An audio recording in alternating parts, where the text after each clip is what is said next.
Ed Reardon's Week by Christopher Douglas and Andrew Nichols. Episode 4, Parsnip Junction.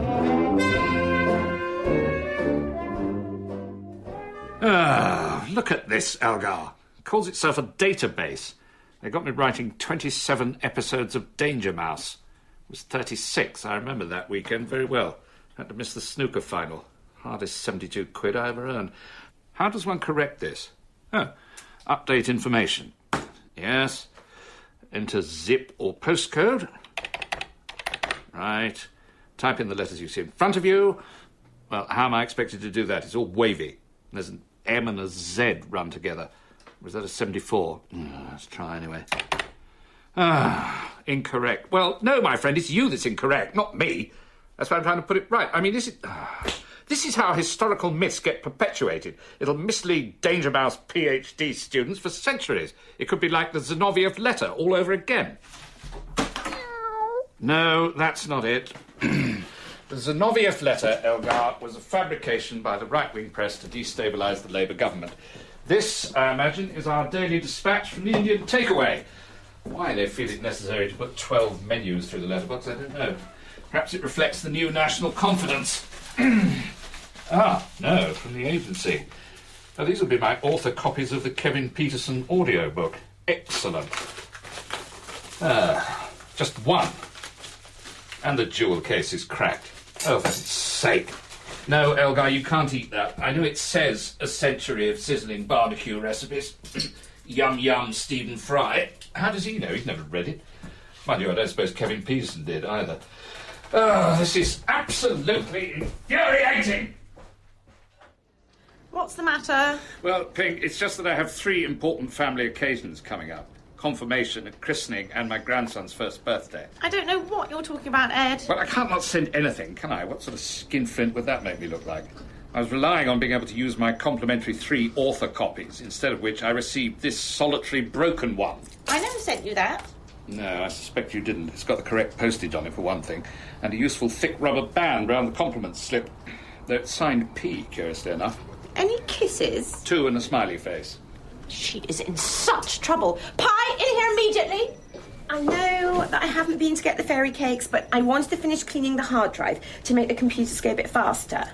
What do you know about this CD? Try and lie your way out of this one and you are so for the high jump, young lady. Oh dear, I don't want to be the cause of a stink in the dorm at Mallory Towers. Oh, sorry, Mr. Reardon, but they only sent 2 CDs, so I posted one to you and one to Kevin. He's so sweet, isn't he? Quite possibly. We've never actually met. Well, she hasn't either. Just Skyped him. I've chased the publishers up, and they're sending the others as soon as they can, and I've told them no cracked cases this time. Thank you. Pie. That's what I'm here for. Sounds like they're selling well. Oh, so now you're a market analyst as well as a computer expert. I did give Kevin Peterson a glowing review on the Amazon website. 5 stars. Oh, cool. Let's have a look. Can't you see how much faster your PC's working? You stop leaning across me. Ow, that hurts. Oh, yes, the perfect gift, either in CD or book form. Treat yourself to one of each. There you are. As ringing as an endorsement can be without arousing suspicion. Yeah, great review, Ed, but you've got your celebs muddled. You've written, these are Jensen Button's finest Lakeland walks yet. Well, it was rather late at night, and I had got a lot of other publications to pronounce on. There's a new Alison Pearson out. It's okay. I'll get the review changed for you. You can't change that, you cretinous dork. It's Amazon. It's illegal. Worse than setting fire to Her Majesty's dockyards. He's not at all like you said, Ping. He's, funny. Never trust your sister. All is explained. Sibling rivalry over a favoured client. No, she's supposed to be helping out over the summer. Well, Pie, could you possibly get my Danger Mouse credit changed on the movie database? Yabba dabba done. That's the Flintstones. So childish. Well, I'll need to change your credits anyway if we're going to get you working on the remake of Parsnip Junction. Excuse me, who's we? Are they bringing that old thing back? My friend Ted Cartwright used to write it. Yeah, I found a pile of his scripts in the basement when my ugly sister made me scrub out the loo on my first day. Anyway, they want to reopen Parsnip Junction. New scripts, but same old puppets, same old dodgy sets. Yes, I remember Ted said he had to help make a train out of a milk crate. Must have been a milk train. So, well, Ed, if you're interested, I'll set up a meet. Just a minute. Shut up, both of you. When did this happen? Didn't you see the email about them wanting to bring it back? The DVDs are still selling, and Bobby Beetroot is tipped to be next Christmas's must-have toy. When did this email come in? Thursday afternoon. Pie, I don't work weekends. God, you have so much to learn about work experience. Set up and meet. Tuesday. It was a happy accident that the arrival of Pi at the agency, with her refreshing can-do attitude, rather than the prevailing one of might be a problem, actually, coincided with the revival of Britain's affectionately remembered railway station, staffed by equally loved but not terribly dexterous vegetables. Moreover, it was flattering to learn that Ed Reardon might be given the job of ensuring that it remained a railway station, not a train station, and most certainly not a station stop, and one which trains would arrive at and not into. Parsnip Junction owed its survival, it seems, to the existence of something called 50 quid bloke. This was not, as I suspected, the fee for the writer who had to put words into the station master's curiously immobile mouth. 50 quid bloke is marketing speak for a middle-aged man, often unattached and suffering from arrested development, who spends his lunch hours buying vintage T-shirts and Blu-ray DVDs of programmes from his childhood. According to Ping and Pi, anyway, who accused one another of regularly dating these sad social misfits. Ed, why don't I get a bottle? It's the same price as 2 big glasses. Good thinking. It might be worth checking if there's a deal on cashews or Bombay mix. I took 2 statins by mistake this morning, so I'm in credit. I'll see what I can do. So when Ping asked me out for a drink, I assumed we'd be discussing what sort of a quid bloke I was going to be for providing services to the leg-jiggling generation. So, is the creator of Parsnip Junction still alive, or is he pushing up those loquacious daisies in the meadow? I don't know, don't care either. So you're letting Pi handle that? I must say she seems very efficient. Ed, let me tell you about my sister, right? She's had every single thing done for her entire life. Our parents basically spoiled her rotten. She had more money than me, more attention, more, I don't know, horse boxes. They just gave her everything. They probably even gave her that boyfriend. Ollie. What kind of stupid name is that? Did you have no joy with the cashew nuts? And now he does stuff for her too. He picks her up from the airport. If she's been on the hen party, he drops her off at the gym. He texts her where he is. So it's a repeating pattern. The result is she lives in a complete fantasy world and she never finishes anything. Well, we've nearly finished this, and I never thought I'd say this, but perhaps we should call it a night. It's not fair, Ed. I'm going to be 30 in like 3 years, and what have I got? A house, a trust fund, a beach hut at Whitstable, and a load of stupid party invites. It's pathetic. What's going to happen to me? Well, I'm sure the streets of South Ken are thronged with eligible young men smoking in suits on the pavements outside pubs with hanging baskets. But they're all retarded 50 quid blokes, and Parsnip Junction's going to make it worse. I'll never find anyone. Oh, don't be ridiculous, Ping. If I've learnt one thing in life, it's never give up. Yeah, and look where it's got you. Cheers, Ed. I thought you'd still be here. Ed, I've got your ticket for your trip to meet Charles Cobbold. Oh, what are you trying to muscle it on now? He's the only begetter of Parsnip Junction. So not interested. Thank you, Pi. Please do join us. I'll get you a glass. And let's have some music. What do we fancy on the jukebox? Anything with death in the title. Actually, I'd love to, but I've got to go. Ollie's on a double yellow. Oh, it couldn't just be a single one, could it? Bye, Ed. Don't let her put her tongue in your ear. Hello, Mr. Cobbold. Hello? Yes, where are you? I'm at the front door. Ah, I'm round here. Right, so what shall we do? If you're Reardon, the chap from London, you can come and give me a hand in the wild garden. OK. Mind the nettles. All right, thanks. No. Don't disturb them. Butterflies lay their eggs on the underside of the leaves. I know. Oh, do you? I used to share a nature column in the local paper with Ted Cartwright, whom I think you knew. Cartwright, yes. Always chasing my wife. Hope you're not after her, too. You're wasting your time if you are, because she's dead. Oh, I'm sorry. I'm not. She was a dreadful woman. In fact, you're standing on her right now. That's the headstone. Oh. Looks like a hubcap. It is, from the Hillman Minx. I wasn't going to learn to drive after she died. She was very highly sexed. That's where Cartwright came in, do you see? He was no good with the scripts. She came up with all the ideas. He just typed them. Well, that's an extraordinary coincidence, because while Ted was down here working on Parsnip Junction, I was working on his wife. Successfully. Oh, now and then. What a small world Parsnip Junction is. A very small world indeed. Now, I'm looking for a signal box. Do you mean something that'll do for one? Last seen in 1982. when she threw it at me after a disagreement over, I forget what, Shirley Williams or something. Wasn't much point in looking for it then, as the programme wasn't being made anymore. What's that? Yeah. Just an old toffee tin. No, it's Bill Broccoli's signal box. Excellent. Now we can set things up in the shed and get weaving. Here we are. Let's see if it all looks the same. This is like the opening of Tutankhamun's tomb. Apart from the Pirelli calendar. Yes. Well, of course, she'd be a grandmother now. Oh, and her. I see. So the station and the set for the station interior are on the turntable. That's very clever. Somehow I thought the spinach volcano would be bigger. Do you like porn? Plenty of it over there. Oh, yes, I see. The magazines. That's what's propping up Celery Viaduct. I did wonder. You've got a good memory. But I must confess I watched the DVD before I came here. Did you pay for it? No, my agent sent me a copy. Diddling me out of ninepence, you rotter. Yeah, I don't know. Do you think it's worth starting all this up again? Isn't it rather old hat? Oh, far from it. There's a real appetite out there for Parsnip Junction. Everybody remembers it from their childhood. It's a national treasure. Right up there with Winnie the Pooh. I knew Milne. He didn't always play with a straight bat. Oh. Well, I don't know what your fee's like, but mine's pretty good. So, I've done a couple of sample storylines. Episode 1, Bobby Beetroot loses his whistle. Episode 2, it's foggy. Yes, but modern technology now. I mean, children can make films on their telephones. You know, they can go happy slapping and so forth. Well, after they've been out all day murdering each other, what better way to unwind than with a harmless, innocent story? I'm very glad to hear you say that. So, yes, I really do think there's still a place on television for Charles Cobbold and, dare I say it, Ed Reardon. All right. You've convinced me. Now, are you any good with papier-mâché? Has he given you a little red book yet? The Thoughts of Chairman Beetroot? I don't know what you mean, Stan. 1 or 2 vintage copies of Knave were pressed on me. But... Call me as you like. Him and his missus. Parsnip Junction.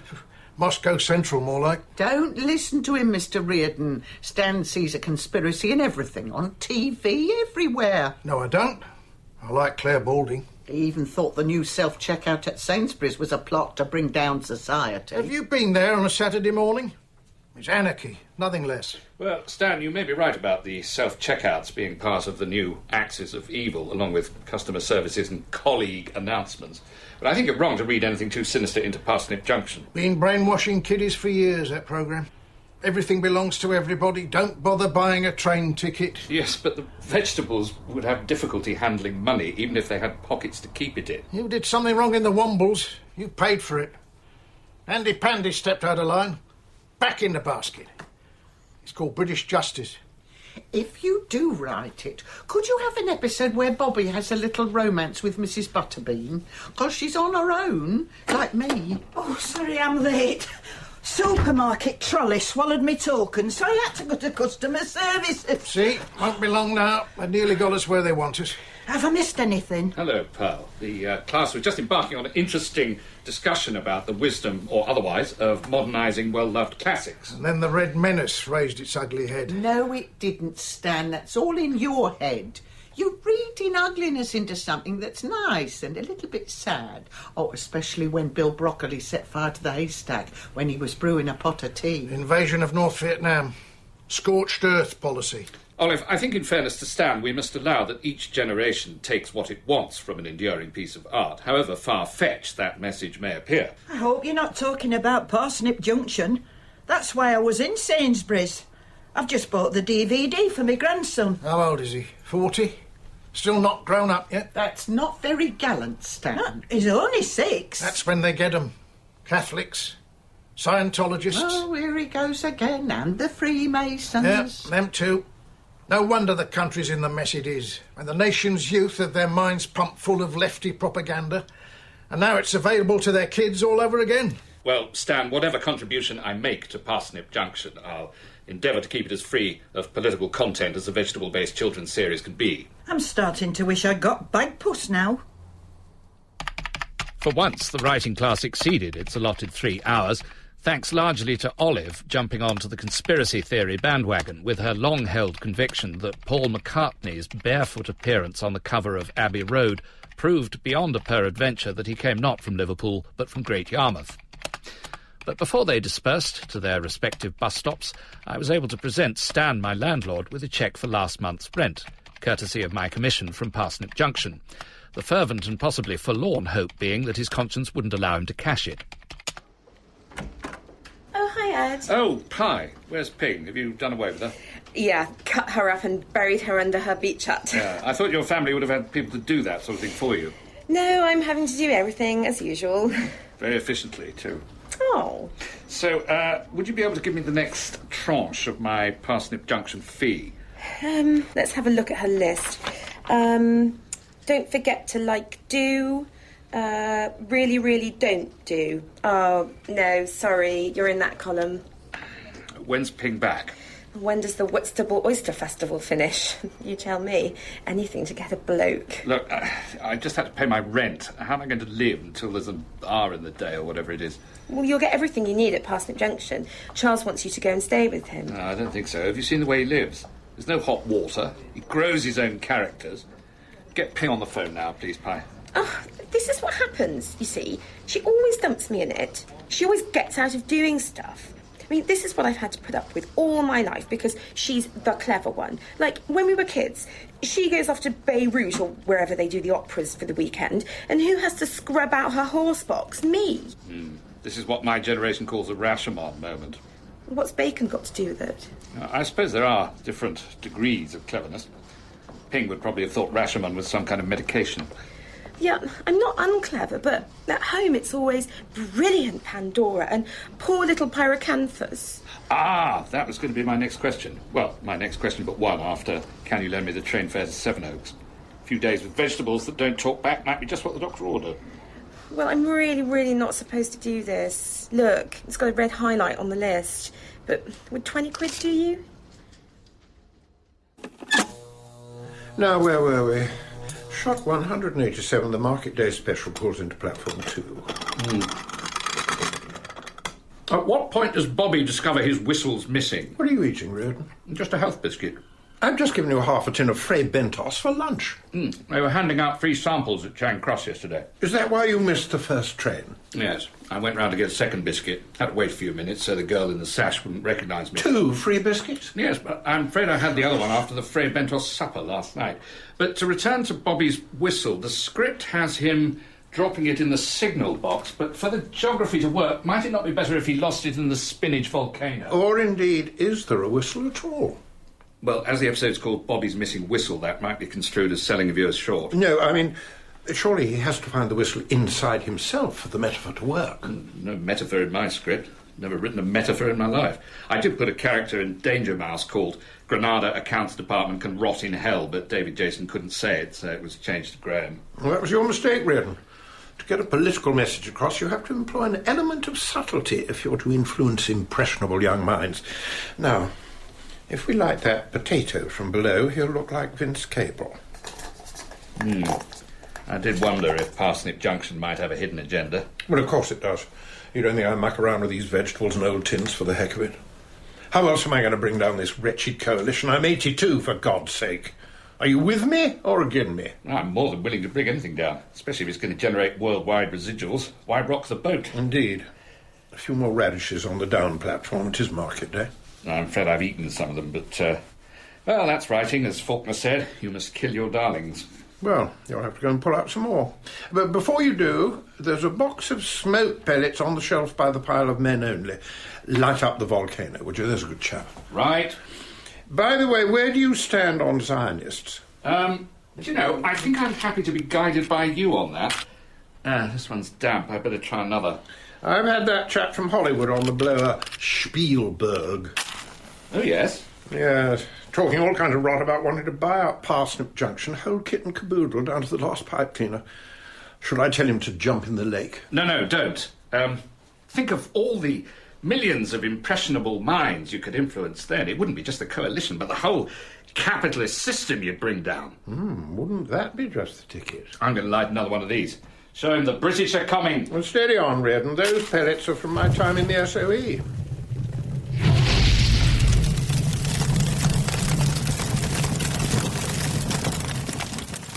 I suppose if one were reaching for a metaphorical equivalent of the Iraq War and Britain's catastrophic involvement therein, one wouldn't need to look much further than the conflagration that engulfed Charles's shed, taking everything with it, including Bobby, Billy, Mrs. Butterbean, the radishes on the down platform, indeed the whole of Parsnip Junction's infrastructure. The handling of Second World War explosive devices does not normally fall within the writer's remit, but I did feel a measure of responsibility for the mishap and an obligation to somehow salvage the situation. Ed, no. End of. But, Pig, it would only be a temporary measure. You are not going anywhere near my beach hut. Ed, that's such an award-winning idea. I rather thought so, Pine. It's not very far from where Charles lives. I imagine it's extremely cold and uncomfortable with no running water. It'd be an ideal working environment for him. If you're not allowed to sleep in it or receive deliveries from Ocado, then obviously you're not going to be able to film children's puppet shows in there, are you? Duh! Well, what do you do in there except cry and stencil poems on the wall? I do like to be beside the seaside, on my own. Shut up and go make me a herbal tea. Aniseed and licorice. Make your own, dog-face. Just to return to the uncertainty of the future of Parsnip Junction. Now, or you're fired. Actually, I'm not, because I'm quitting. Not before I fired you. Sorry, too late. I already quit. Ollie's got a secondment to Hong Kong. What, as a lady boy? No, as a partner in a law firm. Well, congratulations are in order. In which case, perhaps we could overlook the outstanding £20 debt. Sure, but I don't think you'll need it. You could be so successful if you just got yourself a better agent. Bye. What did I tell you? Complete fantasist. Bye, bye, bye, bye, bye, bye, bye. Oh, and she so nicked that from me. Right. I just feel we have to do something to save Parsnip Junction and keep the dreams of an old man alive. You can stop dreaming, Ed. It's going to be Parsnip Luxury Homes and Lofts. What do you mean? Charles has had enough of some groovy developers. They've been after that site for years. He'll fill his boots, well, his sandals anyway. But he can't. He's thinking about it now, thanks to you. Right. I couldn't borrow another £20 to get down there, could I? No need, I'll drop you off. I'm off to the hut to read some scripts this weekend. By candlelight? I'm not going to read them that closely. Not with a mud race happening as well. Hello? Charles, are you in there? Are you the car for Gatwick? Oh, no, it's you, Guy Fawkes. Yes, and once again, Charles, I'm so sorry about that, but I think I might have found an alternative location for Parsnip Junction. Oh, no, I think I've closed that chapter. Having one's eyebrows burned off concentrates the mind wonderfully. Yes, if it hadn't been for them, the fire brigade might have been able to bring the blaze under control. Sorry, can't hear you. I do like bulldozers, don't you? Giving the old place a decent send-off. But this needn't be the end of the programme. We could do the filming in my flat. I've got a lot of old tobacco tins, and there's a greengrocer's across the road. Stairs? Yes, but only one flight. It's on the first floor. No, you see, my island's completely flat. Which island is that? As I say, mine. Is this a real one, or another of your papier-mâché creations? No, it's quite real. My father bought it before the war, so that's where I'm going to live. But what about bringing down the government? Well, it's in Greece, so that's all done for you. Same with my house in Italy when it gets too hot in the Aegean. It's all flimsier than celery viaduct out there. They don't need any help from me. So you're happy to take the developers' money and wave a white flag to the capitalists? Well, I would be if I needed the lolly, but the fact is the money's irrelevant. Well, not to some of us it isn't. Those of us, for example, who haven't got rich daddies, or that imperishable talisman of unfairness and injustice, the trust fund. Yes, squalid Tory tax dodge. But don't look so down in the dumps. You should regard this as an opportunity. Go out there and create your own imaginary world. You're still young. Here's the car. Now look here. Let me give you a token of my gratitude. Oh, thank you. I'll hold Bobby if you need to get your wallet out. As you say, he's a national treasure, and I'd very much like you to have him. So you're giving me the beetroot, are you? Yeah, he's a bit singed, but it's what's inside a character that counts. Indeed. You couldn't give me a lift to Gatwick, could you? No, there isn't going to be room with all the porn. Take the other end of this trunk, will you?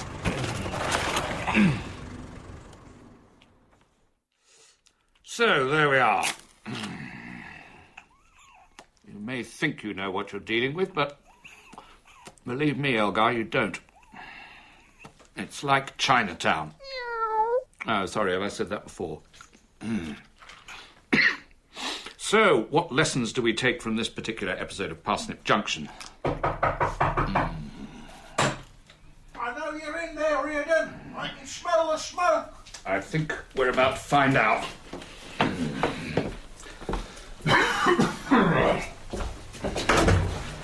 Stan, have you come to borrow To Kill a Mockingbird in advance of next week's writing class? Your rent check's bounced. Yes, I know. So that'll cost you another £27.50 for me representing... What do you mean, you know? Well, you opened my eyes to what was really going on at Parsnip Junction. I mean, it was a menace to society, so rather than accept blood money, I took direct action and torched the place. You didn't? Yeah, there was a big item about it on Look South East. Oh. And that's the original Bobby Beetroot the cat's playing with. Well, good riddance. I must say I'm surprised you paid the check-in, Stan, but I'm hoping to get a job writing a Christmas pantomime for the Top Gear team. More our sort of people. All right. You've got till the end of the month. Thanks, Stan. For a landlord, that's very comradely of you. Don't push it. And smoke that thing out of the window in future. Right, Elgar. You better give me that. No, let go of Bobby. We're having borscht for lunch.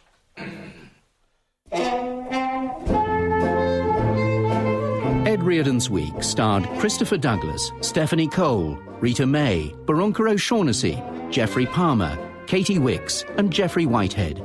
It was written by Christopher Douglas and Andrew Nichols. The producer was Dawn Ellis.